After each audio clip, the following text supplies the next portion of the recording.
Hello everyone, welcome back to my channel. तो friends, आज की इस रेसिपी में मैं लेकर आई हूँ वेज थाली। और ये हमारे बिहार में ना ये काफ़ी मतलब कि जब कोई गेस्ट भी आते हैं ना तो इसे आराम से आप खिला सकते हैं। और वैसे भी अभी होली जाने वाली है, मतलब होली का त्यौहार है आने को है। और उसके बाद ऐसा होता है कि होली में ज़्यादा तेल फ्राई हो जाता है ना, फ्राई चीज़ ज़्यादा हो जाते हैं। तो उसके बाद ये सिंपल सी थाली आप बना सकते हैं। और ये बिहारी वेज थाली है, जब गेस्ट आते हैं तो इसे दे सकते हैं। और मैं एक स्पेशल चटनी के साथ ही इस रेसिपी में मैं आपको बताऊंगी। तो चलिए उसके पहले बनाते हैं। उसके पहले अगर आपने मेरे चैनल को सब्सक्राइब नहीं किया है तो चैनल को सब्सक्राइब करके बेल का आइकन प्रेस कीजिए, जिससे कि अगली वीडियो है जो कि आपको बेल नोटिफिकेशन में मिल जाए। तो जैसा कि हमने बताया है कि आपको मैं यहाँ पे सारी चीज़ें जो थाली में हमने बनाई है ना, वो सारी चीज़ें मैं आपको इस रेसिपी में बनाऊंगी। और बहुत ही जल्दी, मतलब कि आप 30 मिनट में इसको बना करके तैयार कर सकते हैं आसानी से। ये गेस्ट थाली बन जाती है। तो चलिए इसको बनाते हैं। तो उसके लिए सबसे पहले मैं यहाँ पे बनाऊंगी दाल। तो दाल बनाने के लिए यहाँ पे हमने लिया है मसूर, मूंग और तुअर की दाल को हमने मिक्स कर लिया है। आप चाहे तो सिर्फ तुअर की दाल भी ले सकते हैं। यहाँ पे हमने तुअर की दाल की क्वांटिटी थोड़ी कम रखी है, मैंने मूंग और मसूर की दाल ज़्यादा ली है। तो अब इसे क्या करेंगे ना कि दाल को अच्छे से वॉश कर लेना है। तो यहाँ पे हमने दाल को अच्छे से वॉश कर लिया है। और अब मैं क्या करूँगी कि इसको एक प्रेशर कुकर में डाल दूँगी। तो फ्रेंड्स, आप मेरे कुकर को जज बिल्कुल भी मत करना, क्योंकि ये बड़ा है, तो आप जज बिल्कुल मत करना। तो उसके बाद यहाँ पे मैंने जिस कटोरी से ली थी ना दाल, उसी कटोरी से हमने 4 कटोरी है जो कि डाला है पानी। इससे ज़्यादा आप बिल्कुल भी नहीं डालिएगा। अगर आपको बाद में लगे कि क्वांटिटी ज़्यादा इसकी थिक बहुत ज़्यादा गाढ़ा है तो आप वहाँ पे बाद में ऐड कर सकते हैं। जब दाल पक जाएगा तब गर्म पानी ऐड कर दीजिएगा। लेकिन अभी जिस कटोरी से हमने दाल ली है उसी कटोरी से 4 कटोरी पानी लिया है। इतने में परफेक्ट बनती है ये दाल।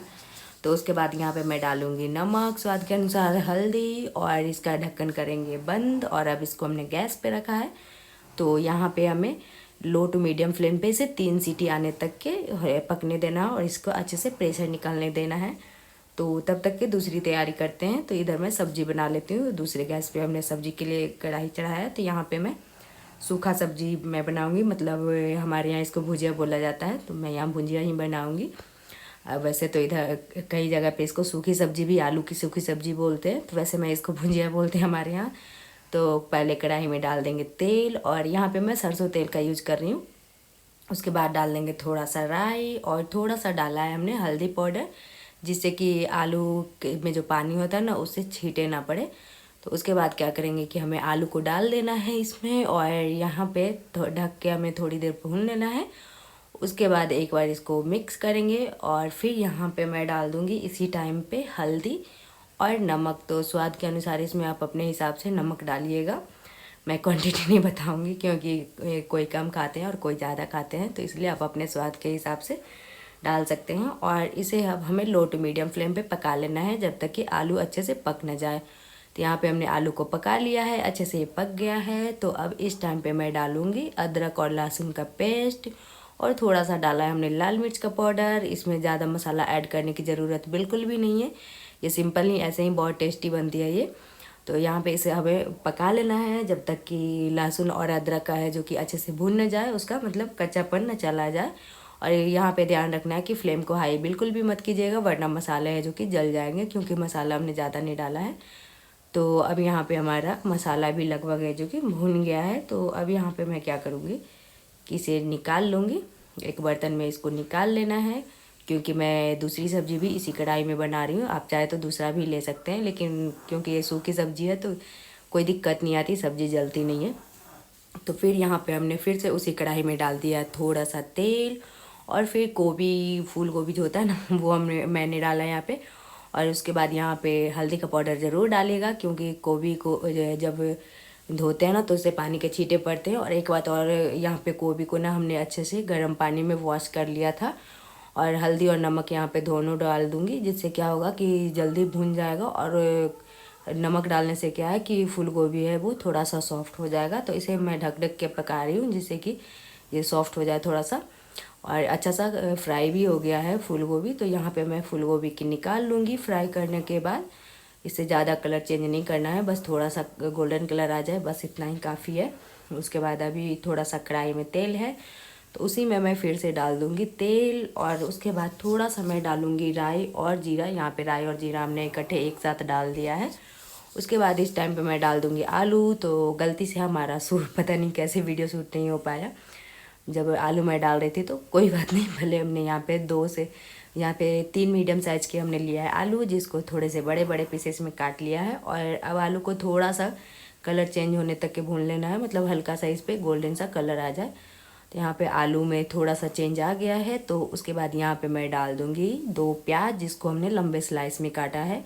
और फिर प्याज को डालने के बाद इसी टाइम पे मैं डाल दूँगी नमक स्वाद के अनुसार। तो यहाँ पे इस बात का ध्यान देना है कि फूल गोभी में भी हमने नमक डाला है, तो उसी हिसाब से नमक डालिएगा। और अब इसे ढक करके हमें पका लेना है जब तक कि प्याज सॉफ्ट ना हो जाए, मतलब हल्का इसमें गोल्डन कलर ना आ जाए प्याज में। तो बीच में ढकते हुए यहाँ पे पका लेना है। तो यहाँ पे प्याज भी हमारा भुन गया है लगभग, मतलब पक चुका है प्याज। तो अब इस टाइम पे मैं डाल दूँगी 2 टमाटर, जिसको हमने रफली चॉप किया था। और इसे हमें टमाटर को सॉफ्ट होने तक के पकाना है। आप चाहे तो यहाँ पे प्यूरी भी डाल सकते हैं, अगर आपको ग्रेवी ज़्यादा चाहिए तो आप प्यूरी डाल सकते हैं, लेकिन हमने ऐसे ही टमाटर को डाला है। और फ्रेंड्स, यहाँ पे थोड़ी सी लाइट की दिक्कत हो रही है, इसलिए थोड़ी सी एडजस्टमेंट कर लीजिए आप। उसके बाद डालेंगे अदरक लहसुन का पेस्ट, और 1 टीस्पून डालेंगे जीरा का पाउडर, हाफ टी स्पून डाल रही हूँ काली मिर्च का पाउडर। और फिर उसके बाद यहाँ पे डालूँगी 1 टीस्पून ही धनिया का पाउडर, और थोड़ा सा हमने डाला है लाल मिर्च का पाउडर। यहाँ पे मैं लाल मिर्च का पाउडर कम यूज कर रही हूँ, अगर आप तीखा ज़्यादा खाते हैं तो आप लाल मिर्च का पाउडर ज़्यादा भी डाल सकते हैं, और आप चाहे तो हरी मिर्च भी डाल सकते हैं। फ्रेंड्स, यहाँ पे हमने हल्दी डालना भूल गई थी, तो यहाँ पे मैं डाल दूँगी हल्दी। और अब इसे हमें लो टू मीडियम फ्लेम पे भुनना है, नहीं तो मसाला है जो वो जल जाएगा, अच्छे से भुनेगा नहीं। तो इस बात का ध्यान रखना है कि मसाले को हमें अच्छे से भूनना है। और उसके बाद यहाँ पे जो फूल गोभी हमने भून के रखी थी ना, वो मैं फूल गोभी भून लूँगी साथ में, मसाले के साथ में फूल गोभी भी भून जाएगा ऐसे, मतलब कि साथ में मसाले के साथ। वैसे तो फूल गोभी भुना हुआ है, लेकिन थोड़ी देर मसाले के साथ भी इसको भून लेंगे।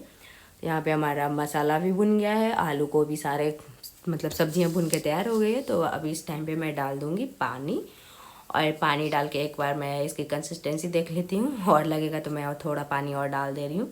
वैसे तो 70% के लगभग आलू हमारा पक चुका है, और गोभी भी पका हुआ है। तो उसके बाद इसको ढक करके हमें 5 मिनट पका लेना है, क्योंकि ऑलरेडी हमारा है जो कि आलू पका हुआ था।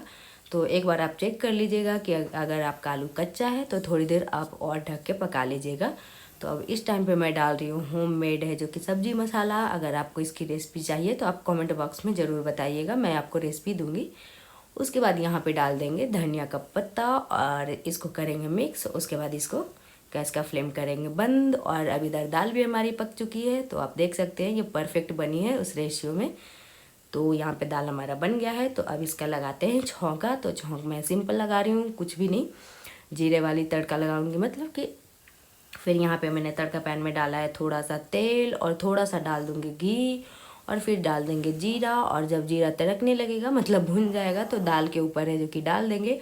और इसी टाइम पे मैं थोड़ा सा डाल दूँगी है जो कि धनिया का पत्ता। धनिया का पत्ता डालने से है कि दाल में फ्लेवर बहुत ही अच्छी टेस्टी बनती है दाल। तो अब इस टाइम मैं मिक्स कर दे रही हूँ इसको, और इसको रखते हैं साइड में। और अब चलते हैं रोटी बना लेते हैं, क्योंकि हमारी दाल और सब्जी भी बन चुकी है दोनों। तो अब थोड़ी 1 कटोरी आटा लिया है हमने, और यहाँ पे मैं मल्टीग्रेन आटा ले रही हूँ। आपके घर में जो आटा बनता है वो ले सकते हैं, मेरे घर में मल्टीग्रेन बनता है तो मैं वही लेती हूँ। और इसको जो कि थोड़ा थोड़ा पानी डाल के मैं सॉफ्ट डो लगा लूँगी, जैसे रोटी के लगाते हैं। और एक बात और, अगर आप नमक डालते हैं आटा में तो आप नमक ज़रूर डालिएगा। मैं नहीं डालती हूँ रोटी में आटा नमक, तो इसलिए हमने नहीं डाला है, मैं सादा रोटी बनाती हूँ। तो यहाँ पे जो कि आटा को भी हमने गूंद लिया है, सॉफ्ट आटा। और अब चलते हैं रोटियां बनाने के लिए। तो एक छोटी सी लोई लेंगे, मेरे घर में तो छोटी ही रोटी बनती है, आपके घर में जैसी बनती है वैसी बनाइएगा। तो छोटी सा लोई लेंगे और इसको हाथों से फैला देंगे। तो यहाँ पे मैंने सूखा आटा लेके फैला दिया है। उसके बाद इसके रोटियां बेल लेंगे, बड़ी छोटी जैसे भी आपको चाहिए वैसे आप बड़ी छोटी मोटी पतली जो भी हो आप अपने हिसाब से रोटियां बेल लीजिएगा।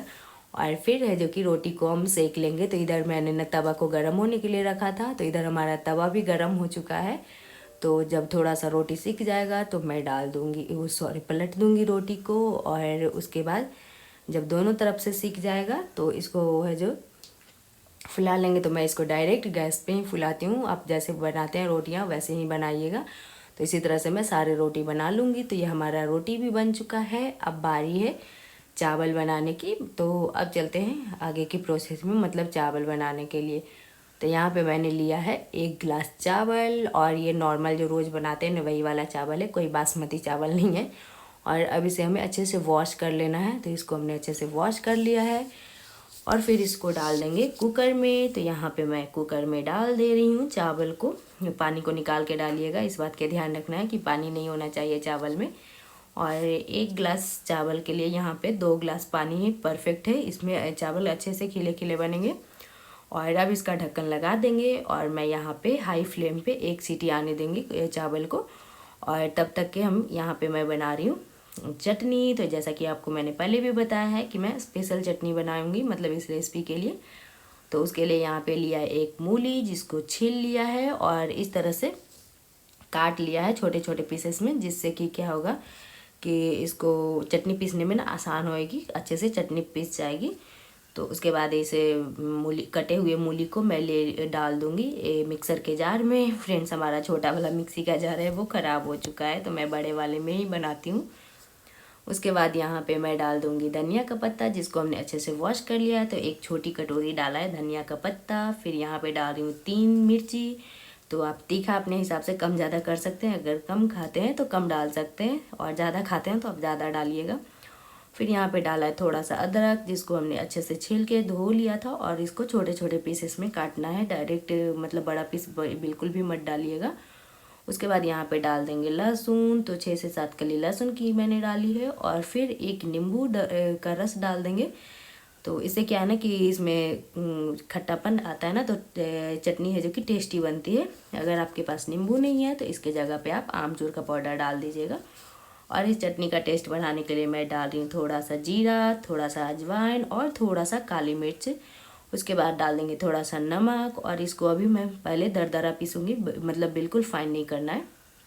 उसके बाद यहाँ पे अच्छे से नहीं पिसा हमारा अभी चटनी। तो इस टाइम पे मैं डाल दूँगी नमक, क्योंकि अभी तक हमने नमक नहीं डाला था। तो अब नमक डालने के बाद इसको अच्छे से जो कि फिर से ग्राइंड कर लेंगे, मतलब फाइन चटनी बना लेंगे। तो यहाँ पे आप देख सकते हैं ये चटनी बन के तैयार हो गई है। तो अब चलते हैं पापड़ को तलने के लिए। तो यहाँ पे गैस पे हमने रखा है तेल को गर्म होने के लिए, और जब तेल गर्म हो जाएगा तो मैं इसमें जो कि पापड़ फ्राई मतलब तल लूँगी। तो उसके बाद यहाँ पे तेल हमारा गर्म हो चुका है, और अब मैं पापड़ को इस तरह से चिमटे से निकालते हुए, इससे आसानी होती है चिमटे से फ्राई करने में पापड़ को। तो यहाँ पे पापड़ भी हमारा फ्राई हो गया है। और तो अब थाली लगा लेते हैं। तो यहाँ पे मैंने चावल रखा है, उसमें थोड़ा सा डाल दूँगी मैं ऊपर से धनिया पत्ता, दाल, सब्जी और भुजिया। उसके बाद जो रोटी बनाई थी वो मैं रोटी रख दे रही हूँ। उसके बाद जो पापड़ बनाए थे वो मैं पापड़ रख दे रही हूँ। और फिर सैलेड, जो सलाद बना के रखा था ना, वो मैं सलाद बना दूँगी। तो यहाँ पे थोड़े से मैं रख रही हूँ खीरा, थोड़ा सा टमाटर के पीस रख दे रही हूँ। उसके बाद थोड़े से मैं डाल दूँगी प्याज, और फिर यहाँ पे जो स्पेशल चटनी बनाई थी।